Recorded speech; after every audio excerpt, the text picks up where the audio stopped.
공부 잘하는 약 이런 식으로 잘못 알려져 가지고 ADHD가 아닌 애들도 일단은 예방적으로 먹여두면 애가 집중도 잘하고 공부도 잘하게 된다, 이런 식으로 함부로 접근하는 경우들도 굉장히 많이 생긴 것 같아요. ADHD가 아닌데 그렇게 ADHD 약을 남용하다가 정신병적인 증상, 환청, 망상 이런 것들이 발생한 경우도 봤었거든요.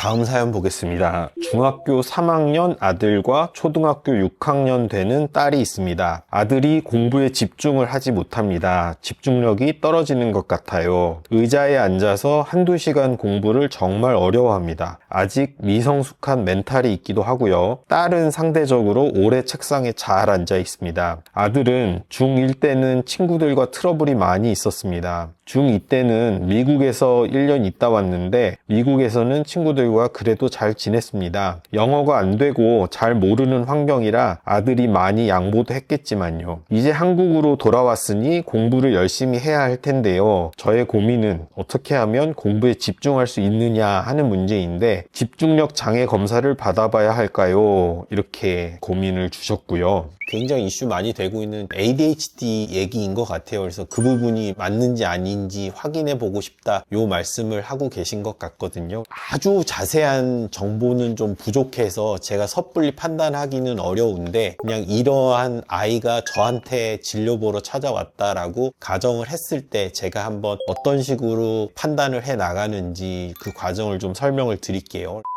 이런 아이들이 찾아왔을 때 가능성은 몇 가지가 있습니다. 첫 번째는 이 아이가 지금 중학교 3학년이라고 그랬죠. 중학교 3학년 정도 된 아이가 공부에 집중을 못한다라고 했으면 우선은 이 가능성도 있을 것 같아요. 아이가 내버려 두면은 공부를 알아서 하고 좋아서 집중하고 이런 애들이 오히려 부자연스러운 거 아닌가 하는 생각도 들거든요. 이 아이가 현재 목표가 뚜렷하지 않고 공부에 대해서 단순히 동기부여가 확실하지 않아서 생기고 있는 현상일 수도 있다. 이런 경우에 확인해 보기 위해서는 얘가 공부할 때만 집중을 못하는지 아니면 뭔가 다른 집중을 요하는 행위, 심지어는 놀이가 될 수도 있거든요. 진짜 ADHD인 경우에는 놀이 같은 경우에도 끝까지 집중을 이어나가지 못하는 그런 모습들을 많이 보이거든요. 공부할 때만 국한된 얘기인지 삶의 다른 영역에서 전반적으로 나타나는 집중력의 문제인지 이걸 반드시 좀 구분을 해 봐야 될 것 같고요. 두 번째는 그냥 아이의 특성일 수도 있어요. 우리 요즘 뭐라 그러죠? 육각형 인간 이렇게 얘기하잖아요. 그래서 사람이 살다 보면 또 살아가기 위해서는 굉장히 다양한 영역의 능력들이 필요한데 그 중에 한 가지가 집중력이 될 수도 있고 공감 능력이 될 수도 있고 창조적인 사고 능력이 될 수도 있고 여러 가지 능력이 있잖아요. 이 아이가 다른 여러 가지 능력은 충분히 잘 발달되어 있지만 집중력만 유독 다른 부분보다는 덜 발달한 그런 아이일 가능성도 있어요. 그거는 어떻게 구분을 하느냐? ADHD는 단순한 집중력만의 문제가 아니에요. 그래서 동반되는 증상들이 굉장히 다양하고 많습니다. 예전 영상에서도 제가 증상들 여러 가지 짚어드렸었는데 복합적인 다른 증상들이 같이 있는지를 반드시 확인을 좀 해보셔야 돼요. 그런 복합적인 증상이 없고 단순히 집중력만 조금 떨어지는 것 같다. 그것 가지고 우리가 ADHD라고 말하기는 좀 힘들거든요. 그런 경우에는 ADHD가 아닐 가능성도 있다. 이걸 좀 알고 계셨으면 좋겠고요.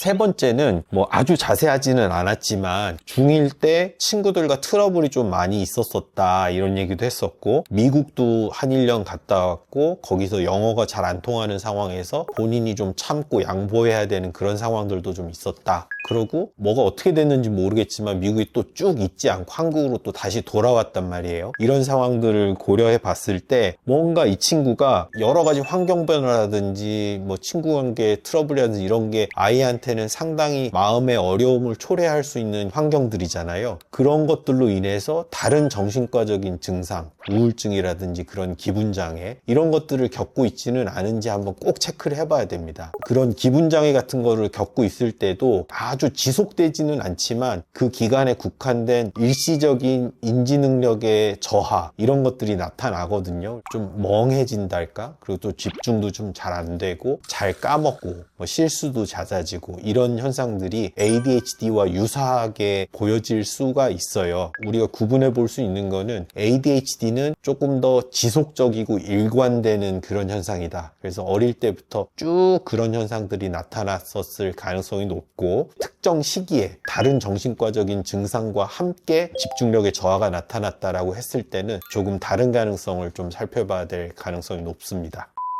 그리고 마지막으로는 진짜 ADHD인 경우에요. 병원에 오시면 몇 가지 검사들이 있습니다. 앞서서 말씀드린 여러 가지 맥락을 체크를 해야 돼요. 문진이라고 그러죠. 여러 가지 상황들에 대해서 자세하게 얘기를 나누면서 증상들을 세밀하게 파악하는 게 일단은 가장 중요하고요. 그 다음에는 다른 정신과적인 증상 유무에 대해서 체크하는 검사가 필요하고, 마지막으로 주의 집중력 자체를 테스트할 수 있는 검사가 또 있습니다. 그런 것들을 종합적으로 판단을 해서 ADHD인지 다른 정신과 질환인지 병이 아닌 일시적인 그냥 자연스러운 현상인지 이 아이의 그냥 특성인지, 이런 것들을 구분 지어 볼 수가 있거든요. 거기에 따라서 대처를 다시 하시면 될 것 같습니다.